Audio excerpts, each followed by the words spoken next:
पाकिस्तान में बहुत सारे हिंदू दलित थे, क्यों गुमराह कर रहे? यूसीसी मोदी का है, नहीं अंबेडकर का है। यूनिफॉर्म सिविल कोड क्यों गुमराह कर रहे मुसलमान को कि आर्टिकल 370 के खिलाफ है? अंबेडकर नहीं, अंबेडकर कभी नहीं चाह रहा था कि एक ही देश को 2 कॉन्स्टिट्यूशन 2 संविधान होना। क्यों गुमराह कर रहे? आप बैरिस्टर है, क्यों गुमराह कर रहे? और वही नहीं, आप बोल रहे थे वक्त के जायदाद बचाना। सब मुसलमान को मालूम आप सही बोल रहे, पर सवाल यह है किसको बचाना? क्या हुआ? लाखों एकड़ है, उसे आमदनी कितना आ रहा? जरूर वक्त के जायदाद बचाना, वक्त के आमदनी बचाना, वो सिर्फ ये वक्त अमेंडमेंट बिल से होता है।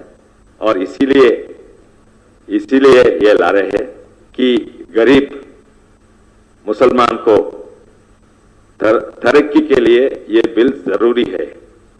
ये बिल मालूम है आपका पकड़बंदी होल्ड जो है ना, वक्त की जायदाद, वो थोड़ा ढीला हो जाते, वो फायदा होता गरीब मुसलमानों को। क्यों ऐसा गुमराह कर रहे? बहुत सारे गुमराह कर रहे। ये किताब है, ये पाकिस्तान में क्या है वक्त बिल, मलेशिया में क्या है, इंडोनेशिया में क्या है, क्रोएशिया स्पेन में क्या है, इजिप्ट, टर्की, ईरान, सीरिया, वहां भी वक्त जो है एक स्टेट सब्जेक्ट है, मजहब का सब्जेक्ट नहीं होता। वक्त అనేది మొట్టమొదటి ప్రశ్న అది మతంకు సంబంధించిందా లేకుంటే స్టేట్ కంట్రోల్ కు సంబంధించిందా? Clearly in everything, every country work is not a religious subject, it is a state subject. మీరు మతానికి ఒక చట్టం ఉండాలి అని అంబేద్కర్ దానికి వ్యతిరేకంగా ఉండే. మీకు ఏమి హక్కు ఉన్నది? అంబేద్కర్ ఎవరైతే యూసీసీకి, సిఏఏకి, ఆర్టికల్ 370 రద్దు వీటన్నిటికీ అనుకూలంగా ఉన్నారో మీరు దానికి వ్యతిరేకంగా ఉన్నారు. కాంగ్రెస్ పార్టీ వ్యతిరేకంగా ఉన్నది, ఇంకా ఎంఐఎం వ్యతిరేకంగా ఉంది. ప్రజలను గోల్మాల్ చేసేందుకు అన్ని తప్పు మాటలు. చదువుకోక కాదు, చదువుకున్నదినా బ్యారిస్టర్ చదువుకున్నారు. ఎవరన్నా చూడండి, ఇది చదువుకున్న వాళ్ళు మోసం పోతే సరే కానీ చదువుకున్న వాళ్ళు మోసం పోతే ఇది మంచిది కాదు. నా విజ్ఞప్తి ఏంటంటే మళ్ళోసారి ఈ టిఆర్ఎస్ ఎంతో మంది ఓటర్స్ ఉన్నారు, కాంగ్రెస్ ఓటర్స్ ఉన్నారు, ఆత్మ పరిశీలన చేసుకోండి. రేపు ఓటేయాలి. మీ పెద్దలు, మీ లీడర్లు ఓటు వేయొద్దు అంటున్నారు. కరెక్టేనా అది? మీరు ప్రజలు మిమ్మల్ని ఎన్నుకున్నది ఓటేస్తందుకు. మీరు ఇంట్లో కూర్చొని ఎంఐఎంకు మద్దతు ఇస్తారు,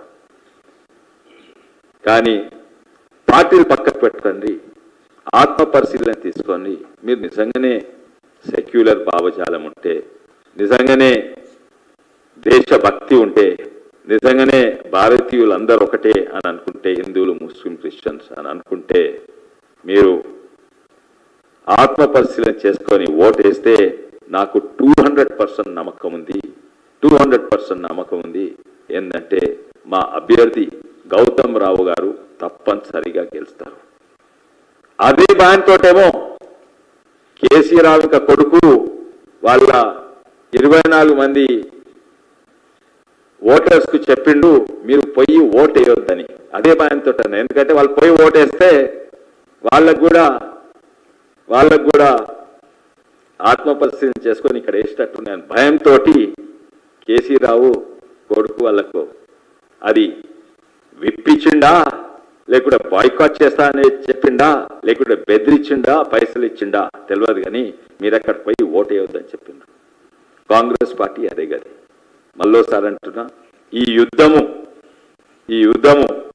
పార్టీలు పక్కకు పెడితే ఓ సిద్ధాంతం పరంగా యుద్ధము, ఇది సెక్యులర్ ఫోర్సెస్, ఇది ముస్లిం యూనిటీ పార్టీకి మధ్యలో ఉన్నదని మరోసారి అందరికీ ధన్యవాదాలు. భారత్ మాతా కీ జై.